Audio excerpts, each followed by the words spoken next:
Yo, everybody. Welcome to Off Panel, a weekly interview podcast about all things comics.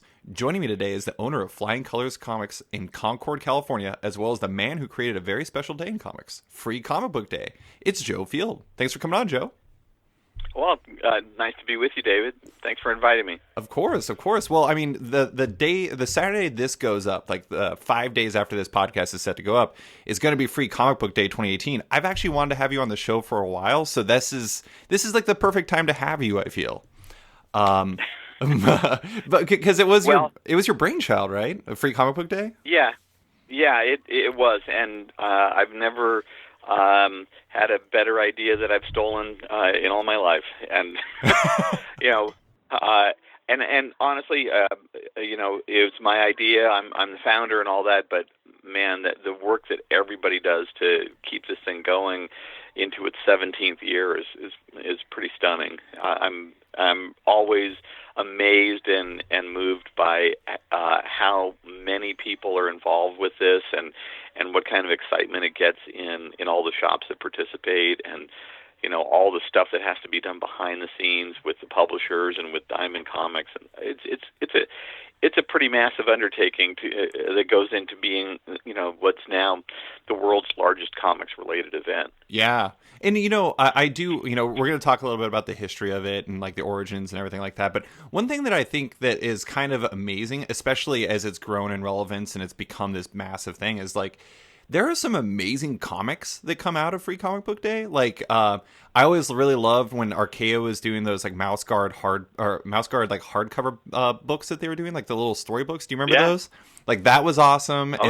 And then there have been some like amazing comics that, like the Sixth Gun, which is a fantastic comic, premiered on Free Comic Book Day. So it's like it is a really kind of amazing way to get some fantastic comics in people's hands and hook them.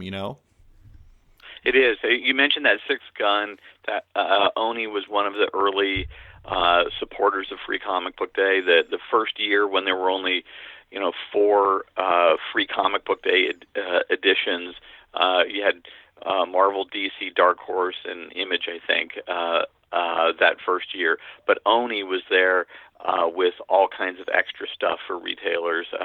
We're giving away Jay and Silent Bob comics and stuff like that. That's 16 years ago now, but they've been in from the beginning. And then you mentioned the Archaea hardcover. That was one where they were really thinking out of the box in a really impressive way, because there were concerns about how heavy would the hardcover be and the shipping that retailers have to pay to bring the stuff in. What would the cost of a hardcover be, and how all of the things that were involved with that. I'm not sure that how much how expensive it was to pull that thing together, but that was a pretty impressive package. But there's that was kind of going outside the box a little bit. It was almost free graphic novel day for Archaea that year. But honestly, it gets down to the medium is the message, and for us, what we do in these shops is that we sell comic books. So our message on Free Comic Book Day is come in, get free comics, and dive in whole hog with all the great stuff that's going on across the board in comics. It's worked out really well over the years, and I'm just amazed that the deal is sales promotions don't last. Right.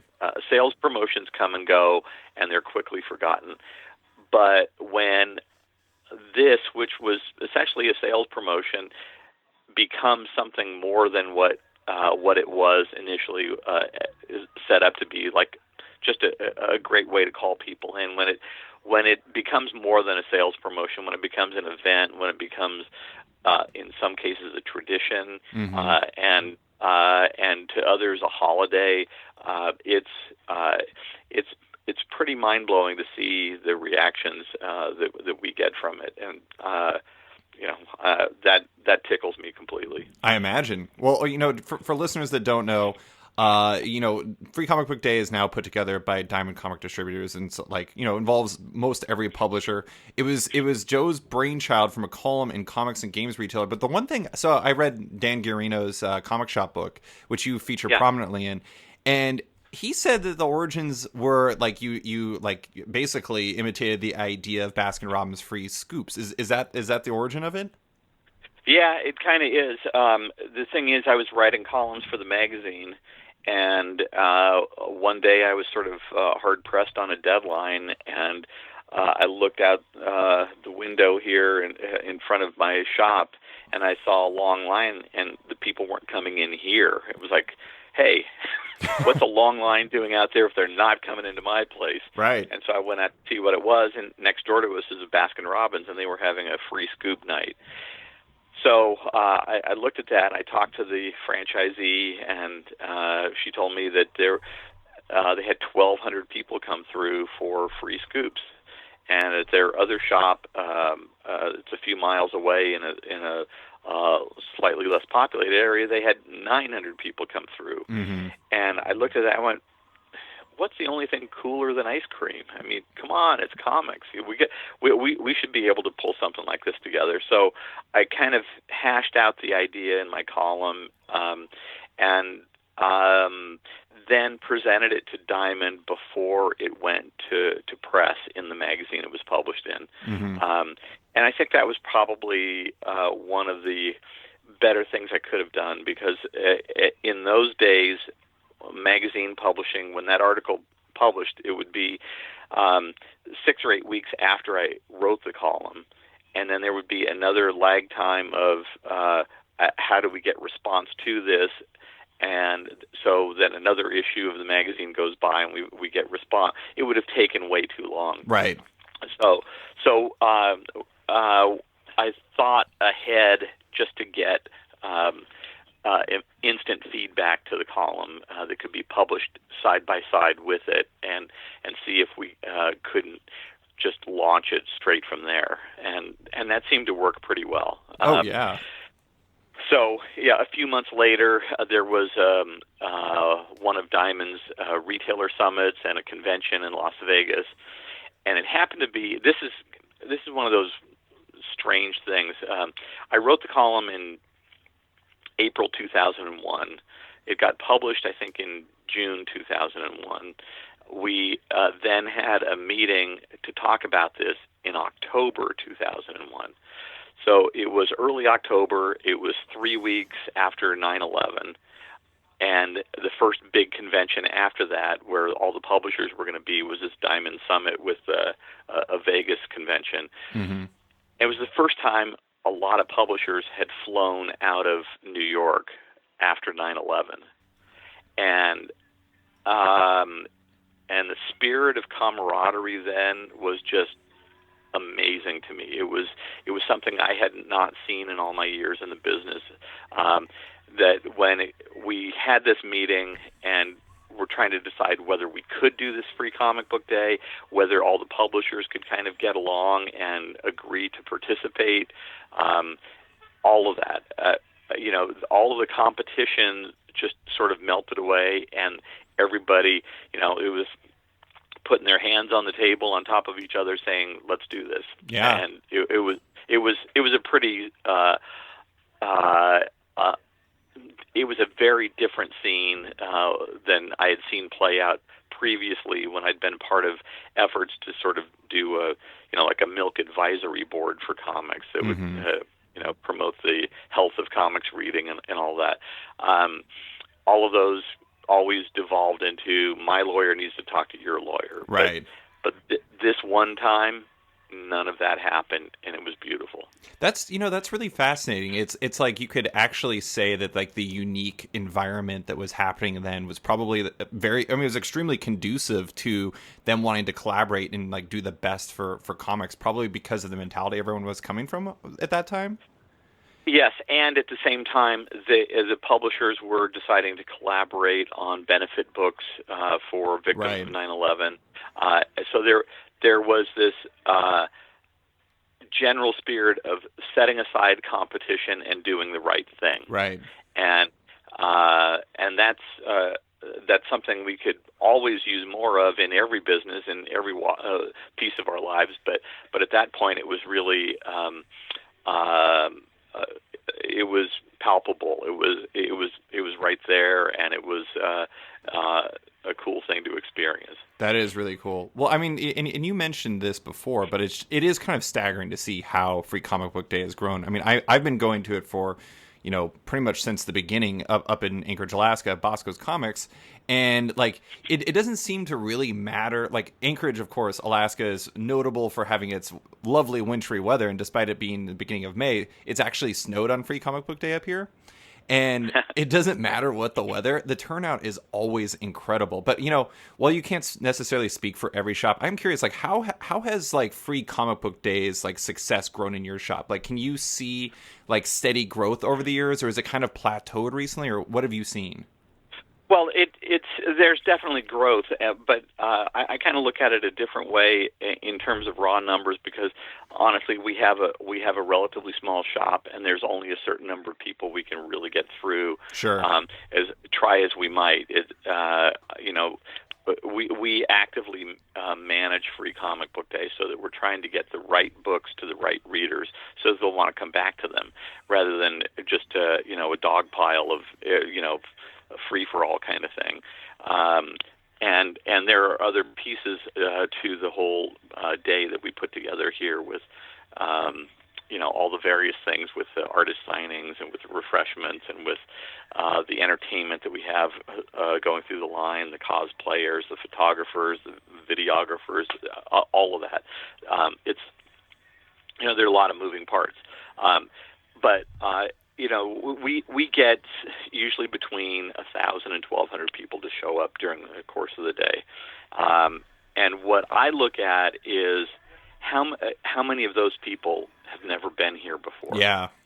And still, last year on the 16th Free Comic Book Day, about 20% of the people who came to our shop had never been here before. That's incredible. And if we can continue to get new people coming into the shops to see what we have and to sort of experience what comics are all about, that's, I think, how we build a healthier comics business and just keep it really thriving for years to come. If it was the same people every year, year in and year out, that's all great. It's a good thank you to the people who've been supporting us on a regular basis. But it's really cool to see new people coming into it, to see whole, families with parents and small kids, Mm-hmm. and grandparents coming in too. It's the feel good day of the year. It really is. I'm kind of curious, like, how do you track, like, who's a new customer? Like, is it something through your, like, POS system or something? Or is it, like, more field-based? No, what we do is, because we can only have a certain number of people in the store at a time, there is a line. Mm-hmm. And sometimes the line can take 3 hours for people to get into the store. Wow. And so what we do is we do things with the line to keep it entertaining, to keep them motivated, and just to make it a fun day. Yeah. One of the things we do at the door is we have someone who asks, "What zip code did you come from? Is this your first time here?" And then gets their basic male, female, age group kind of thing. Mm-hmm. So I can see. After the event, I can look at it and say, we had so many people in the 12 to 24 age group that were new, and That's most smart. of them were female, or that sort of thing. So and where did they come from? And it's really interesting, because every year we have somebody who shows up from somewhere that's so far away. Right. It's Sweden, okay. And I swear it's like that every year. There's somebody who comes from somewhere to see us, and maybe that's because this is the store where it was founded and all that. But I do think that there are comic fans all over the world, because Free Comic Book Day is international, Hmm. that if they're not home, they would like to find a shop to go to, and that's how it's gotten to the point where close to 1.5 million people participate in this every year. Yeah, I was in Victoria, BC once during Free Comic Book Day, and you better believe I found a comic book shop. Yeah. But so just to contextualize it, 1,000 to 1,200 people on Free Comic Book Day. Like what's like an awesome day for you in the shop? Like on a normal like a normal Saturday or Wednesday or something. Well, Saturday we'll have 200 to 300 people here. Wow. You know, So quite the lift. yeah. So it's usually about 4 to 5 times what we usually have here on a Saturday. Oh, that's awesome.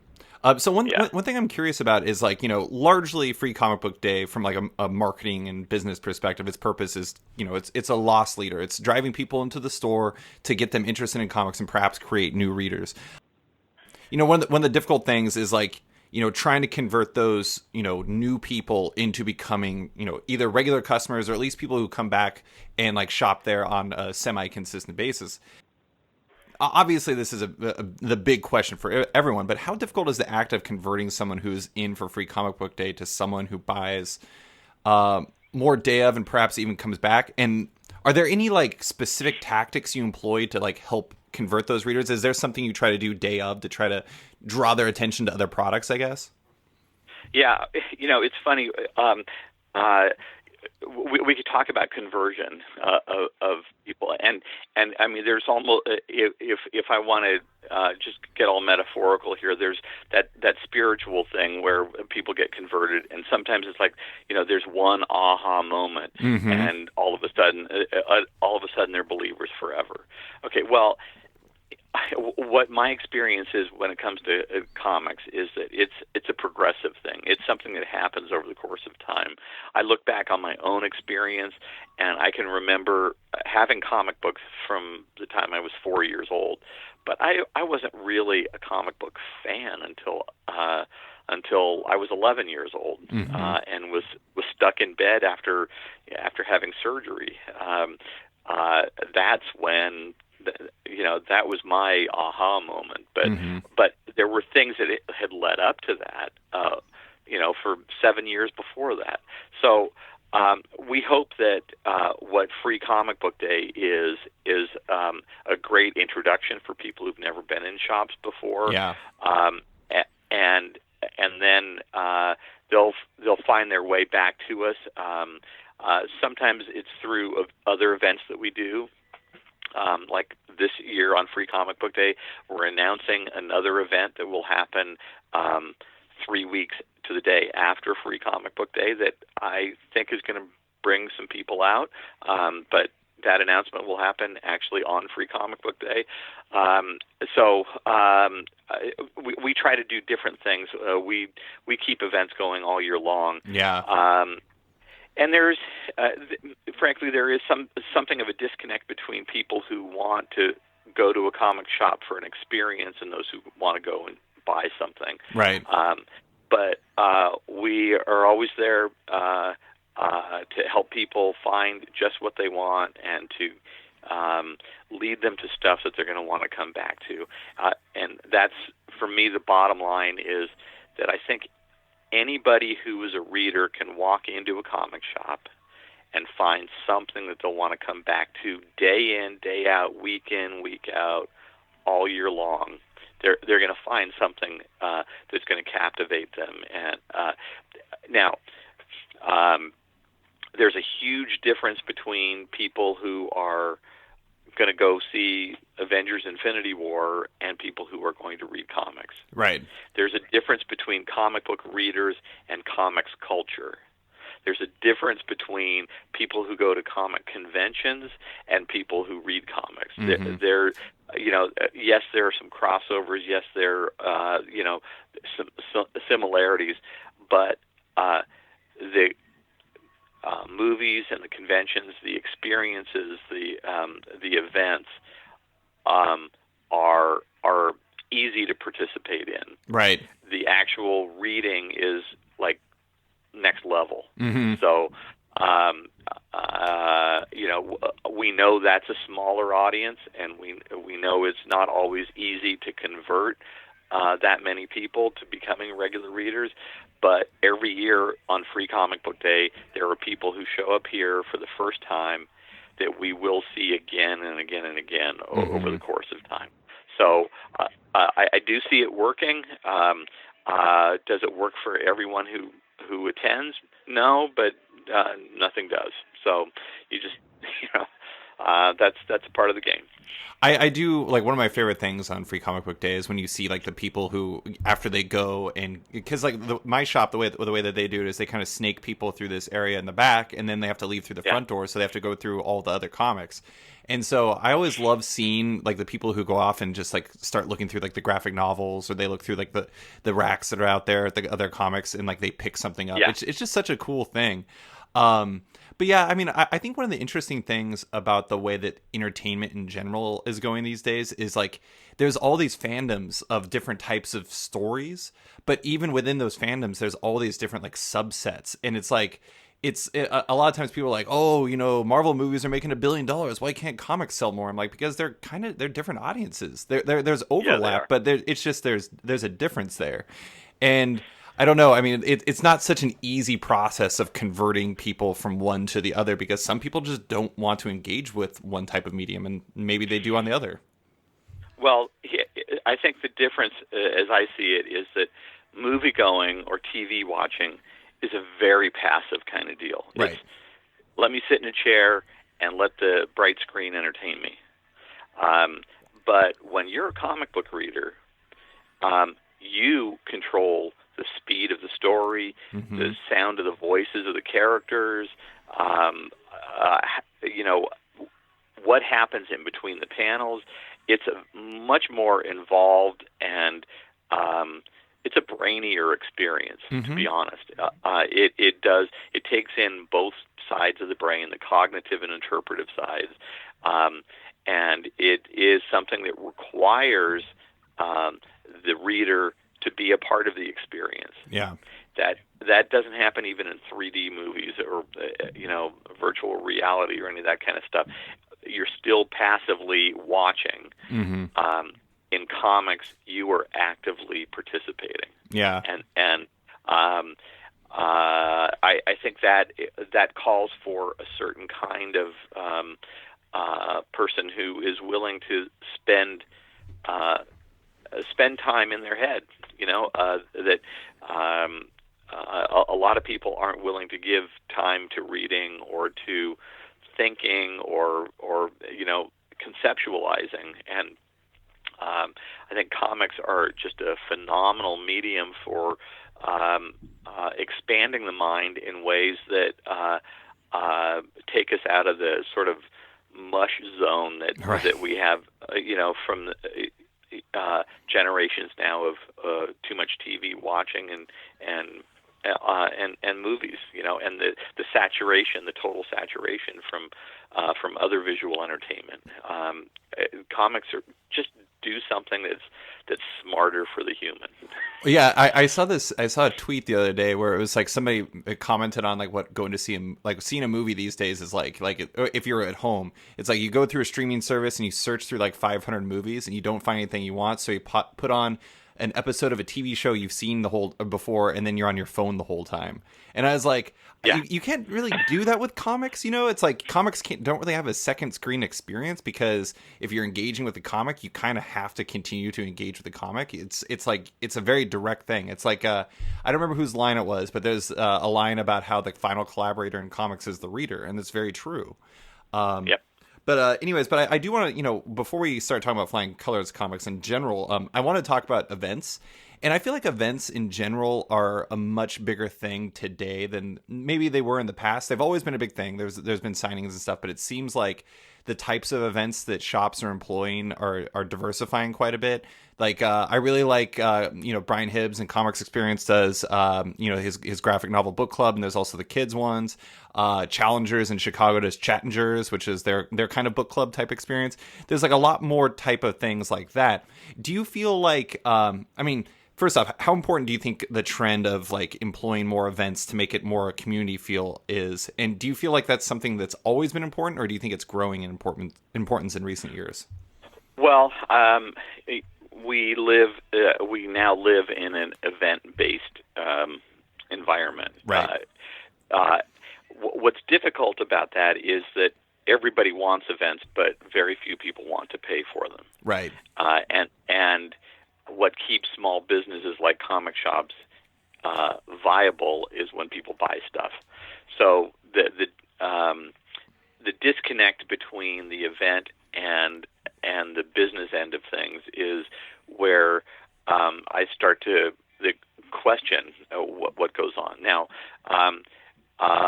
most of what we do here in terms of events seems to be more product specific, whether it's a signing or we've done things where we've done a comic jam where we try to put together a comic with different artists doing a panel each. Where we've done another thing called Comic Slam, where it's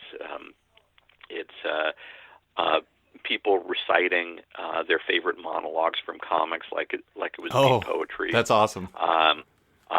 We've done we've done music events here in the store. We've done all kinds of different things, and all of those are community building. There, we have a really strong and fun and friendly community of people who shop here and who participate in what we do, and for that I'm very grateful. But there is that other side of it where there are times when I know that how much people want the event, but how few people actually want to participate by paying for it. Right. And all of these things require time and effort and money to be able to pull them together. So there are things that kind of cut both ways on this whole deal. And we do, I'd say here we do an average of one event per month. Mm-hmm. Sometimes it's more than that. And the other part of it too is that when we do events, what that does is it has a tendency to polarize some people from attending because they don't want to be a part of a crowd. They don't want to be a part of something that takes them out of their normal zone of the way they would rather shop. So the events are additive, but they're in some respects subtractive as well. Yeah, because like maybe some of your regulars like going there because it's their place, and when there's all these new people there, maybe it chases them away a little bit. Well, it's not so much that it would be new people, but it's just that the environment changes a little bit. Sure. That they prefer to do things in a quieter way. The way the business normally operates, although there's always a really good high energy when you come into this place. But yeah, they're used to things a certain way. Sure. And maybe events mean that there's less parking available, or there's a longer line at the register or whatever. But it's it takes people out of their regular habits. Sure, absolutely. Well, so I want to move on to like just kind of your shop in general, and it's a very exciting year for Flying Colors Comics. Your 30th anniversary is this year in October, which is awesome. Congratulations! Thank you. But I'm sure there's like you've seen a fair few shops in your area and the industry close over time. There's always doom and gloom, but obviously I want to talk about where you're at right now, and obviously a lot has changed technology-wise during your 30 years, but how do you feel Flying Colors Comics has evolved the most over its like 30 years to keep up with? I mean, the marketplace has changed dramatically over the years. Like, how have you kept up with that? I think the cool thing about having a small business is that we are low to the ground. Right. We can turn on a dime if we need to. One of the things that I think we've been pretty adept at is managing through good times and in bad times.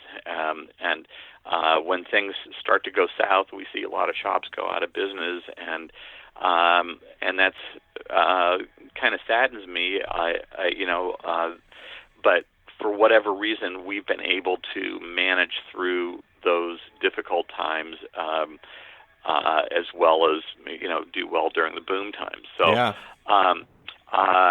there's we are one of the things that I had to learn to be when I got into this business is because I came from a sales background. I was in radio before this and did sales and marketing. And in that was much more of a I'm going to tell these people what to do kind of a situation. And in retail, it's I'm going to listen to what these people tell me they want so that I can serve them better. Right. And so I went from being a teller to a listener. Mm-hmm.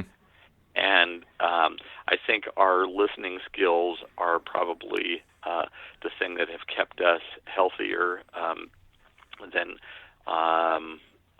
than we would have been otherwise. Yeah, I mean, it helps you change with the marketplace, right? It does, and so what that means is we're hearing what people are saying when they ask for certain things, or when they're talking about books they like or characters they like. We hear, we take note of all of these things and try to roll them into our plans for making the store better on a daily basis. Mm-hmm. I have a question. This is just something random I thought of, but it's like one thing I always think about that's really interesting about comic book shops is how reflective of the personalities that run them they are.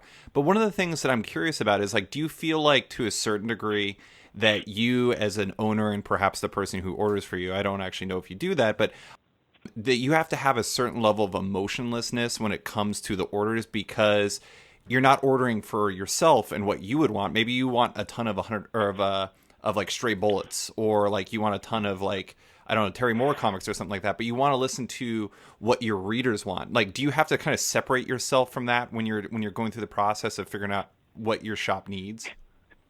Yeah, but I think sometimes that you have to, order by the numbers, but also pour a little bit of your heart into it. Sure. And I think one of the things where that works is if I'm super excited about a project that's coming out, I know we're going to sell more than if I just looked at the numbers. Well, and your enthusiasm is going to be a big part of what sells it. Sure, yeah. And does that enthusiasm then carry on to the staff? Does the rest of my staff share that same enthusiasm? Now, here's the deal: is that we have, probably close to 150 new comic book titles coming in every single week. Right. I've got a staff of 4 plus my wife and I. Okay, and my wife isn't on the sales floor much at all, and I'm on it less because I'm doing other things. But that leaves essentially 5 of us to try to move 150 titles a week. Mm-hmm. That's not going to happen. Right. There isn't enough energy to be able to make that work. So how do some of these titles sell? Some of them sell by inertia. Some of them sell because this last issue sold this number. This next issue will sell the same number. All of that. Each staff member per week can probably only change the sales on 4 or 5 titles. Mm-hmm. And that's going to leave more than 100 titles a week that need to operate on their own. Right. And so I think some retailers have seen the onslaught of product and thought and think that what they need to do is have their shops boutique a little bit better, Right. and that is whittle down the number of titles to a manageable number that they are personally behind, Mm-hmm. and and that's okay to a degree, but it also cuts off a lot of potential sales from other things. So it's one of those crazy situations that it just takes a lot of balance between your heart and your head to be able to pull this thing off. Yeah.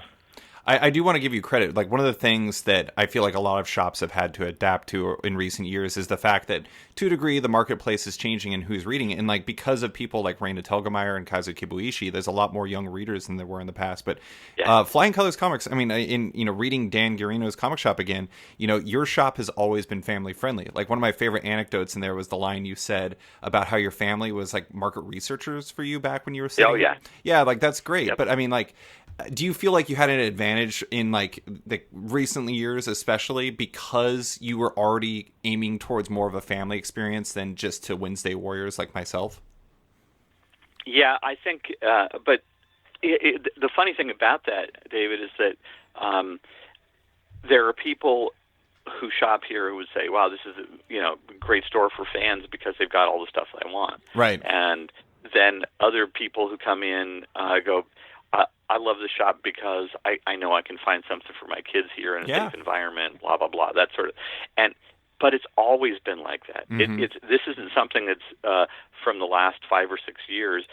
We had already established the fact that we were a store that was for everyone. Right. And when I went out and was researching shops and taking my young daughters, who were all under the age of 8 at that point, to various different shops.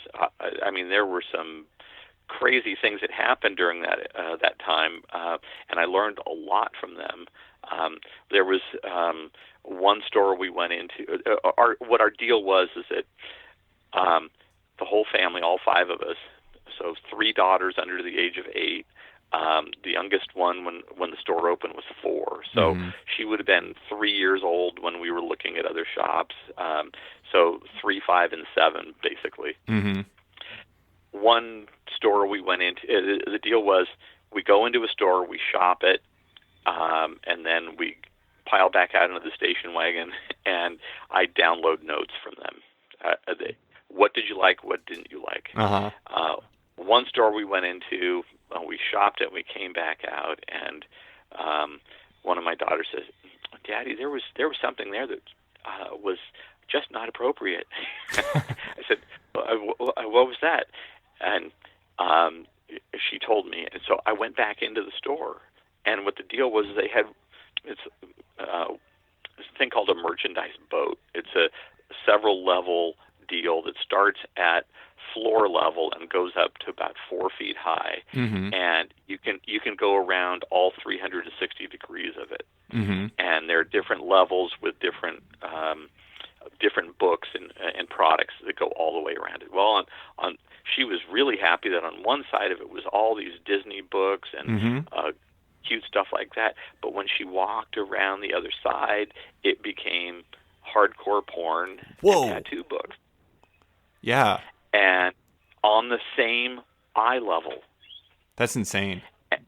Okay, and but would I have ever now?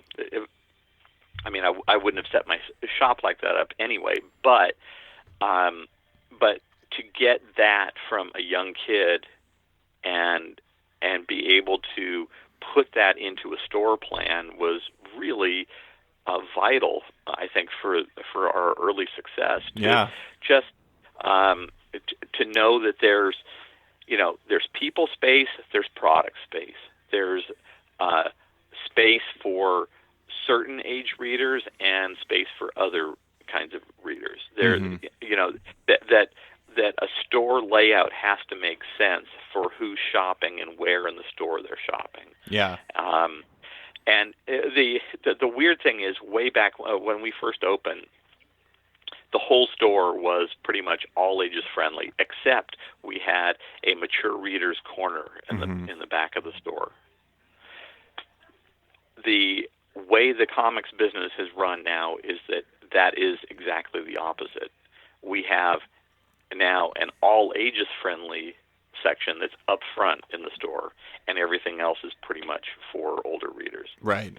There, we've done the market has matured to the point where we've done a complete reversal of what the market was 30 years ago, where pretty much all comics from Marvel and DC were produced for all ages, and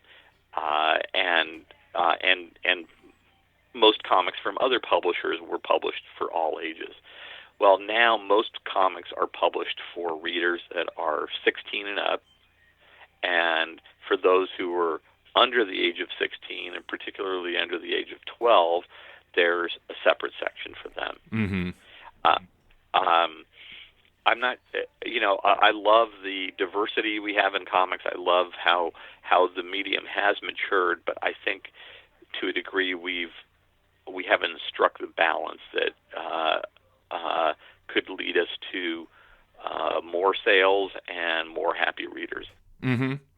Yeah, and I think, to a degree, it's like because a lot of shops do kind of set it up like that, where there's just like a corner for kids. I do think that's part of the reason why some parents end up taking their kids to a bookstore, because it's like, that you can go into like the back of a Barnes and Noble and you can find your amulets and your smiles and, Sure.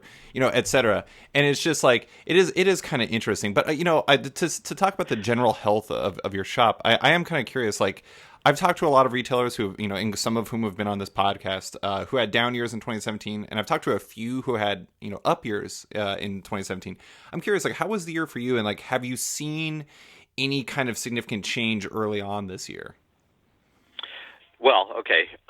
First off, just a sideline sports comment here is that if I'm looking at the highlights from 2017, there weren't any. But what generally is the case is that retailers who have not been in business for 5 years had a pretty good 2017. Retailers who've been in business for longer than that, and particularly those who have been around for 10 or 15 years or more, did not have a good 2017. Mm-hmm. And a lot of that has to do with how long it takes a comic shop to fully mature in terms of what kind of business it can do. 2017 for us was a down year.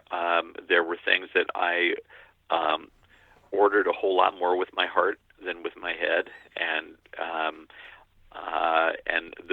they backfired on me. I was one of the retailers who attended the Marvel Retailer Summit in New York a year ago in March, and came out of that meeting going, "Wow, there's all kinds of great stuff coming on.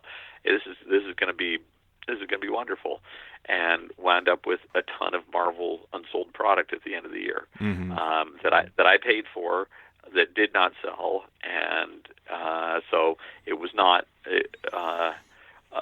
When I ran the numbers for 2017,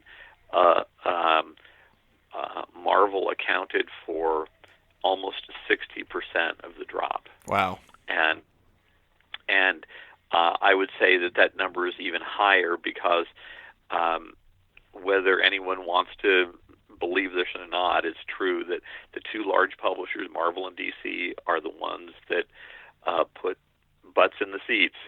Yeah. They're the ones who bring people into the shops, and when they're not bringing people into the shops, it hurts the sales of every other publisher. Yeah. And that was certainly the case. I also DC had a strong year last year, and my hat's off to them. Image did not have a good year last year, but that's all in the past. So far, here we are now into the fourth month of 2018, and things are a little bit better than they were last year. Things are looking up, and on top of sales looking up, we have a much firmer grasp of inventory and what to order and what not to order, what's working and what's not working. Yeah. So I went for a little bit too long thinking that I could order pretty much anything and it would sell at least a little bit. Right. But there is so much product and so much. There's so much. It's it's an abundance. We've got what we always wanted, a market that is incredibly diverse, really huge.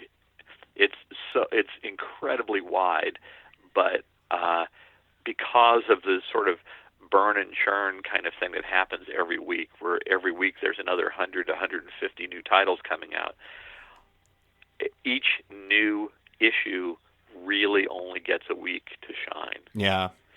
And so what that's done is it's made things extremely difficult in terms of how to gauge how many copies to order of a first issue, let alone a second issue, where we sometimes see drops of 80 to 90% from issue 1 to issue 2, Mm-hmm. because people are doing a lot of sampling and in some cases some speculating, but may not come back to a title after the first issue. Mm-hmm. So where are things now? Things are in a much better space.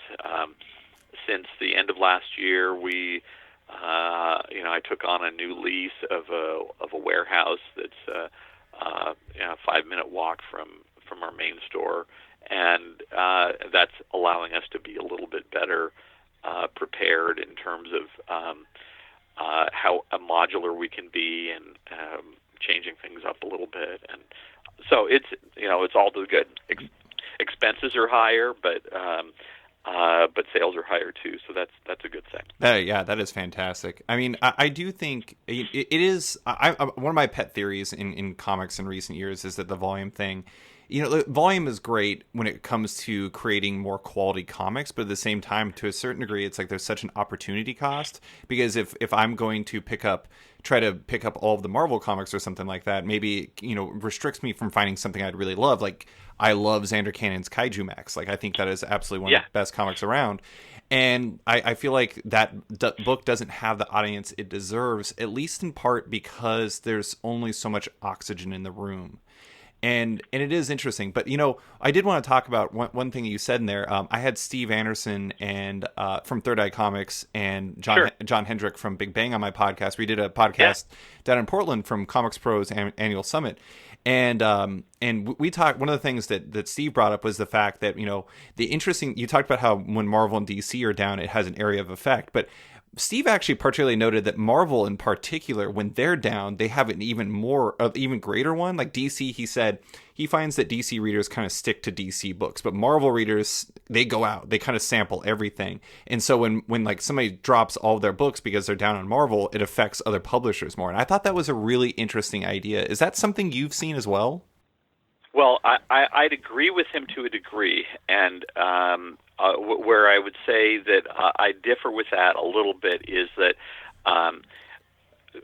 Marvel has a tendency to have more of that effect only because it has been the number one publisher for umpty-ump number of years. Okay, so there's going to be that little bit extra that you're going to see when the Marvel readers leave that affects other publishers than if DC goes off the rails. I don't know that I agree that DC readers are strictly DC readers because our numbers don't bear that out. We don't see that anybody's really a zombie to any one publisher, really. If a book is good, more people will follow creators than will follow publishers.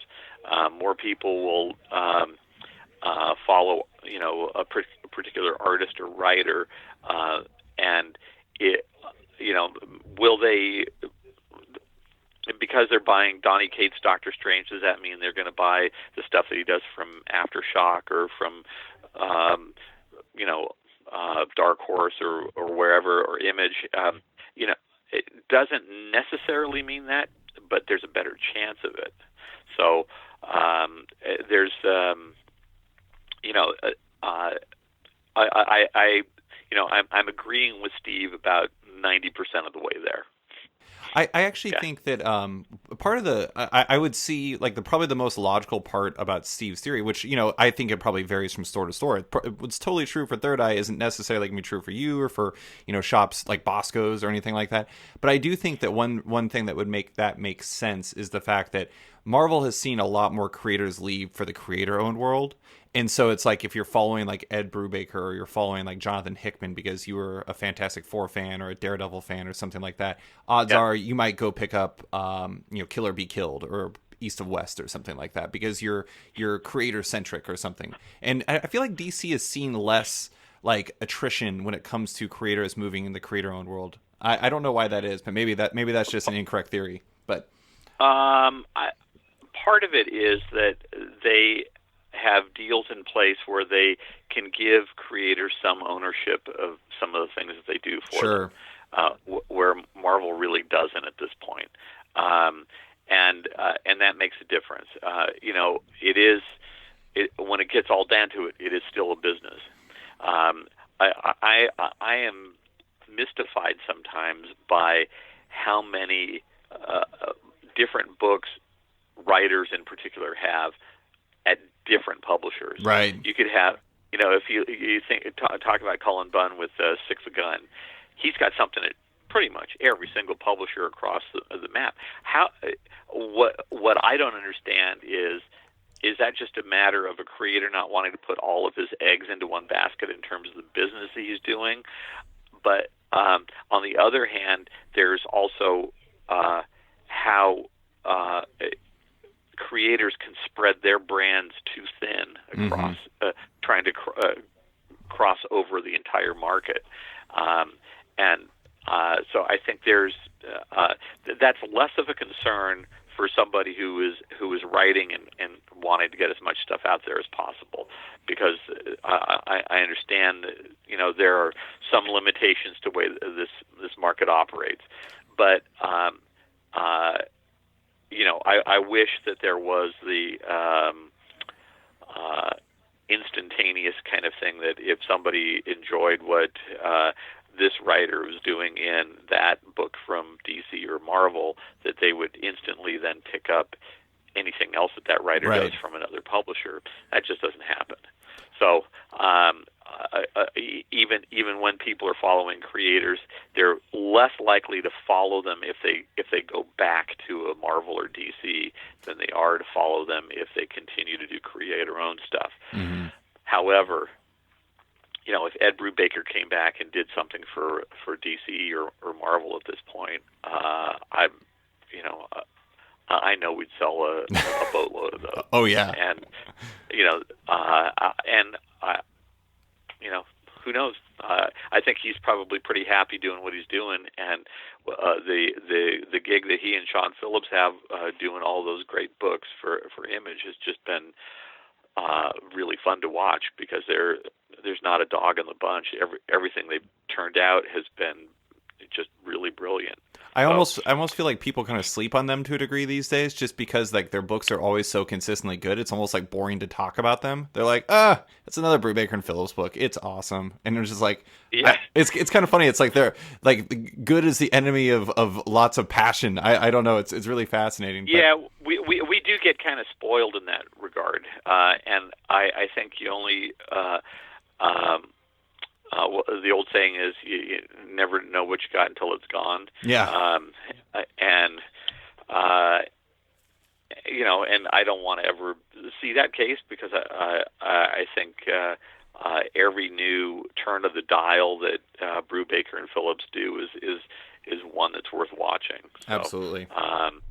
Yeah, and there aren't many creative teams like that, really. Although I could also extend the Brubaker thing to wanting to see him do something else with Steve Epting or Yeah.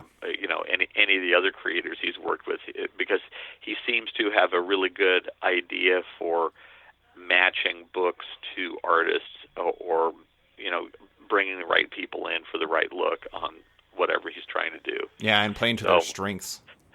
yeah, absolutely, playing to their strengths, and uh, you know, and that's a writer who's sort of in control of what he wants to do and is in a position now where he can call those shots. And and you've got a Brian Vaughan who would be in the same Yep. category, um, uh, where Brian is sort of experimenting with format and delivery and all the different pieces of the comics business. And to a degree, as a retailer, for me, that's a little bit frustrating because, I,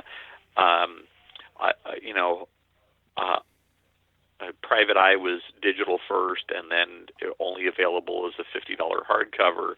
And I know that that's a book that, even though we've done well with it, we could have done amazingly well with it had it been, Single issues first. a less if in issues first, and then collected into a trade paperback or something like that. So, but all of these things are experiments. It's kind of a wide open world out there for the top end creators to do things. What Robert Kirkman did with Oblivion Song, where he sent a galley trade. copy, a trade paperback, an uncorrected proof kind of thing to every retailer before ordering. That's what one of the things we need to see more of. We need to see what the whole product is before we order pieces of it. And I think that was a kind of a brilliant move. Yeah, it also helps that you know that the comic is 12 issues deep before the first issue even comes out, so you know it's going to be hitting on time. Oh, sure. So I want to go through, because I know you have finite time, but I want to go through a couple quick things relatively quick. Sure. You talked about how Marvel and like you went to the retailer summit in March and it didn't live up to your expectations and everything like that. Marvel's fresh start's coming. There's a lot of really interesting looking books. There's a lot of promising looking books. But at the same time, I'm curious, like when you're ordering, is there a certain level of like fool me once, fool me twice, like, type going on, like that you don't want to go too deep because the memory of what happened with Legacy perhaps is fresh in your memory? Oh, sure. Yeah, definitely. But again, I've got numbers to look at, and then I've got a budget. I've got a lot of different pieces of the puzzle to look at in order to try to pull it all together. And there are going to be some of those things that under the Fresh Start banner that are going to be home runs, and some things that aren't. And every publisher, and it doesn't matter how big they are, if they've got more than one title, they're all going to try to equate their smallest book with their largest book.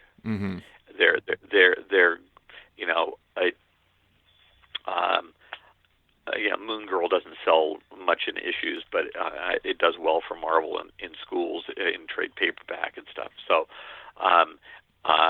but if there was a fresh start for Moon Girl, they'd try to equate that as the same thing as Amazing Spider-Man, which sells 20 times what Moon Girl does. So, there's we have to be able to separate the information in ways that make it digestible and workable in terms of a budget, in terms of the kind of what our sales goals are, and there's that really points up a larger thing here, and that is we do sell art. Right. Comics are an artistic medium, but they are a commercial medium, and it's always the struggle between art versus commerce. And as a business owner, I have to tip the scales heavier in terms of the commerce part of it than I do in terms of the art part of it, Mm-hmm. uh, and uh, and that doesn't always sit well with people who think that maybe I don't have exactly the right books in the store because you know, they love a particular artist or whatever. But if my experience is that we've not been able to sell that particular writer or artist, then it doesn't make good sense for me to keep on trying to make that artist work. Right. Um, so you know, it's that long time struggle between balancing the art versus the commerce, Mm-hmm. and I think we've done pretty well with that over the years. But it's, you know, that's a always evolving kind of deal. Yeah. So I did want to ask a DC question, and this is kind of a sprawling one, just because basically since Rebirth, it almost kind of feels like, despite the fact that they have the same people, that like all of DC's perspective on approach has changed. It's almost like they've been body snatched and replaced with like people who have these crazy outside the box ideas. But you know, they have all these new imprints coming, including like DC Ink and DC Zoom, which will be like the young ages or middle age readers and young adult reader graphic novels. They have that Black Label, which is for more adult themed ones with top creators. And then they have like things like, I love the fact that they're doing the 25-cent DC Nation book that will be launching Bendis's run on the Superman books and the new Justice League line, and also Batman. Like, how do you feel about what DC's doing? Like, does it scare you a little bit that they're kind of trying so many new things at once, or is it pretty exciting? Oh, I think it's every bit of excitement that any publisher can pour into the market is a good thing. Right. The way I've put it before is that we're in a market, and pardon me if you've heard this, we're in a market that looks like Nebraska. It's cornfields for as far as the eye can see, and nothing really sticks up far from that. I've not heard that, but I like that. Okay, when publishers do things to make their stocks stand above the rest of them, it's all good. Mm-hmm. And I think what DC is doing is they are really trying to give their creators good outlets for telling stories. They're trying to reach certain specific markets with each of their imprints. And honestly, look, some of those are not specifically geared to comic shops. When they make their primary announcements about their young readers line at a library conference, you know that comic shops are not their primary market for it. Yeah. You know, look where the message is delivered, and you'll see what it is they're trying to accomplish. Mm-hmm. But you know, they'll save the Black Label announcement for a major convention. They'll but all of those things are adding something to the market that's been missing, and they're trying. The effort that they're putting into their entire line, I think, is very impressive. I'm a fan of what DC has done, particularly since Rebirth. They came to the Comics Pro meeting in 2016, and a week before that, they had no plans to tell us about Rebirth. Mm-hmm. But the writing was on the wall, and they knew that retailers were going to really get on them unless there was something major to talk about. And so they sort of rushed their announcement about Rebirth for the Comics Pro meeting. Mm-hmm. That was, I think, a really bold and smart move on their part, because towards the last month of New 52, the line was, for the most part, was moribund. It was just dead in the water. Mm-hmm. And on top of that, it was sullen and dark and depressing everywhere you looked. Rebirth was switching on the light and telling people these are characters that are have a lot of hope and a lot of light to them as well. And yeah, bad stuff happens, and there are bad people in the world, and the good versus evil kind of thing. But what Rebirth did was it instilled hope not only into their books but into the comics market, and that couldn't have come at a better time. Yeah. How did that? So I'm a big fan of what Jim Lee's been a friend of mine for 30 years plus, and I've known Dan DiDio for a long time, and just a lot of smart people at DC doing a lot of good things, and that's to take nothing away from some of the really good people who are working at other publishers, but that DC team is a pretty strong one right now. How did Action do for you, or Action Comics 1000? Oh, it's doing great. Yeah.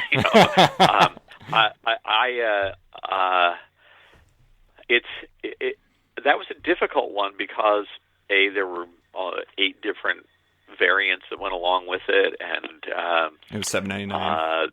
And $7.99, and Superman is the character that this entire industry is built on, but he's not the most popular character that DC has. So, and that's to me a little bit unfortunate, but that's okay. So it was difficult. My initial orders on that were like 6 times what I normally order for Action Comics, and then last weekend I looked at it and I thought, I just don't think this is going to be enough, and so I put another sizable reorder in, and I think I pushed it to like 8 times what we normally order on Action, and that may not look like it's enough. Wow. So it's an event, yeah, and it's an event that everyone can participate in. And the cool thing is, Superman is a character that generally leaves people feeling better than they felt when they came to the story. So, and I like these things that are feel-good stories as they wrap up. There was a news crew at my shop for Action Comics 1000 because it was such a big deal. Oh, that's great. Yeah, it was really cool. But all right, I'm just gonna finish with like maybe one or two more. I wanted to ask about a quote you had in the very first quote in Dan Garino's comic shop in the context of where we're at as an industry. Like the quote was, "Comic shops are the cockroaches of pop culture. We will survive a nuclear fallout." There's all kinds of doom and gloom. I really feel like, maybe it's just an internet thing, maybe it's a comics thing, I don't really know, but there's always seemingly, whenever there's a downturn, there's a doom and gloom. You were in the 90s. Your shop started in 1988. You were during maybe the darkest time in comic history. Do you feel like this remotely compares to the 90s? And B, do you feel like this is another time where the cockroaches will have no problem surviving? Well, not no problem, but will survive. Okay, so let me give you some context on that. That's a quote that is in that book, but it was originally from an interview that I did with the San Francisco Chronicle a number of years ago. Oh, okay. And the whole idea behind that quote is that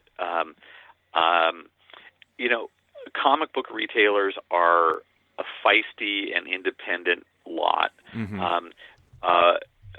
Yes, we do try to join things like Comics Pro or whatever to improve ourselves, but for the most part, comic book retailers are on their own. They're solo, and they're trying to find their way to do better than survive, but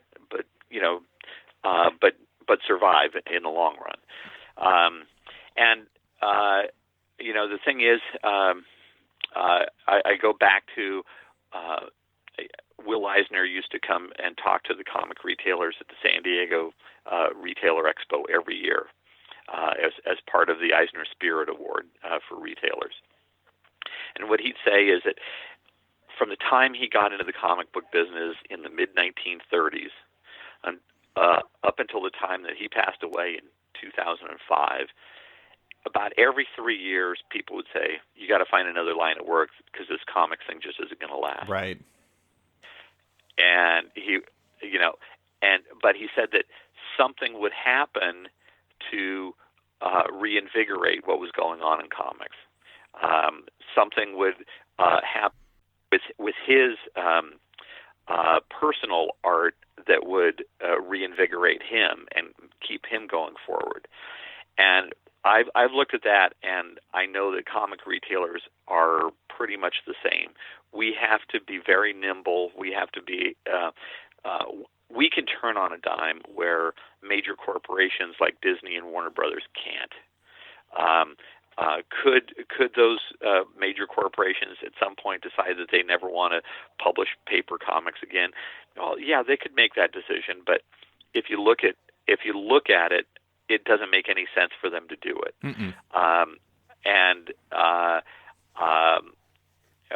Who would that affect? Yes, it would affect comic book retailers, but I'm also very confident that if there was any kind of nuclear fallout like that would happen, that there's a hardy bunch of us who would be able to survive and do well through it. Mm-hmm. And that just happens.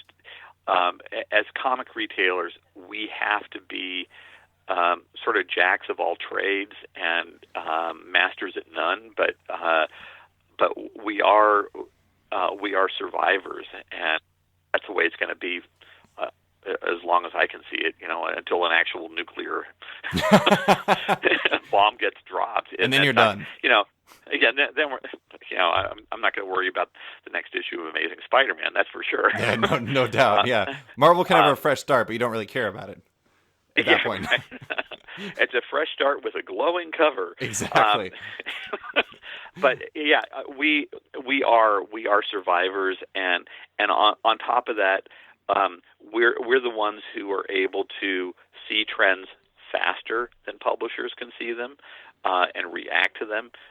My dear late friend Bill Leibowitz, who ran Golden Apple back from the 70s until he passed away a number of years ago, and now his son runs the store.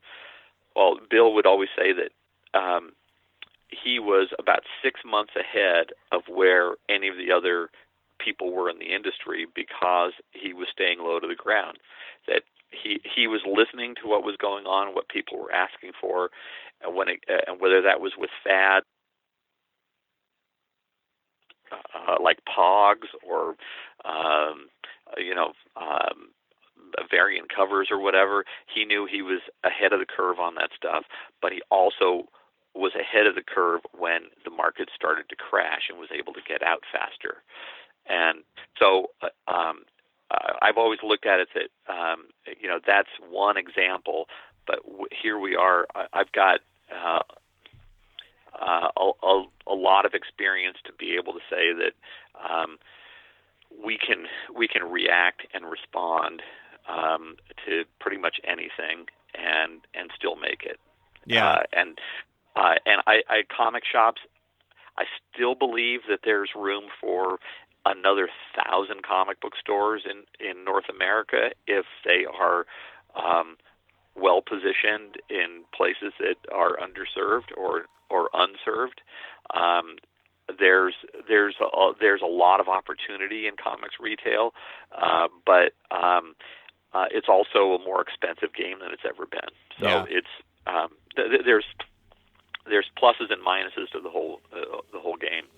I feel like you see like semi-regularly there's articles about like the direct market's dying and things like that.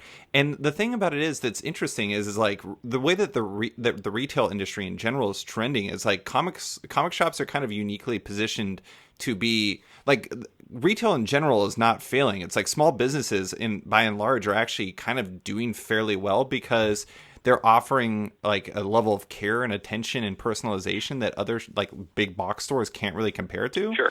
And so like I kind of feel like it's like almost an antidote to the more the lack of any personal interaction you have with online shopping. It's kind of like those are the two spectrums. It's like the big box stores are being replaced by online shopping more than than the comic shops or smaller businesses. And I feel like, I don't know. I mean, it just, I feel like there's a place for comic shops in the now, today, and in the future. It's just, I don't know. It's just another phase that comics are going through. Well, and here's the other part of it too, David, is that anything that you read, and particularly read on any of that stuff that you read, is the way those sites make money is by getting more people to click. So Sure. You get a lot of clickbaity kinds of stuff. So that means you get a lot of negative, heavy negative stuff. So you're going to get lots of coverage about stores that are closing, and this is the doom and gloom and blah, blah, blah. But what you don't get are Shops opening. lots of stories about store openings, or about great things that have been happening in comic shops. And I think I would love to see somebody do an article about all the different comic creators who used to work in comic shops. Oh, so many. There's so many. And why? And so, do you think any of those people who are working now on the creative side of comics want to see comic book stores go under? No way. We're still where we're still the breeding ground for success throughout visual entertainment media. Mm-hmm. And I've said before that comics are the genesis of all visual entertainment, and they are. That makes us the most powerful medium, but maybe not the most powerful financially. That we can still survive, even if we're not the most powerful financially. I do sometimes look at the way publishers will court other markets, whether it's big box bookstores or Amazon or all the different or digital or whatever. And the reason they do that is they're trying to increase their business. They know that we're not going away. Right. This isn't them trying to tell us you're no good. This is them trying to do what they're supposed to do, and that is bring more dollars to their corporations. And so I can't fault them for looking at other markets. What I can fault them for is on those occasions when they deny us equal access to some of the stuff that they're doing in those other markets. And I think as the base of support for all the stuff that they do, that's something that we as comic retailers deserve. Yeah, absolutely. Well, Joe, that's actually all I have for you. Thank you so much for coming on to talk about comics retail and Free Comic Book Day with me. I really appreciate you taking the time. Well, it's good to talk with you, and I hope that everyone makes it out to Free Comic Book Day. And if you do, send me a note or find me on Twitter or something and let me know that you had a good time. Thanks for listening to this week's episode of Off Panel with retailer Joe Field. You can find Field on Twitter at FlyCoJoe, on his shop's website at flyingcolorscomics.com, and in his shop, Flying Colors Comics in Concord, California. If you're a fan of the show, there's some big news. Off Panel now has a Patreon.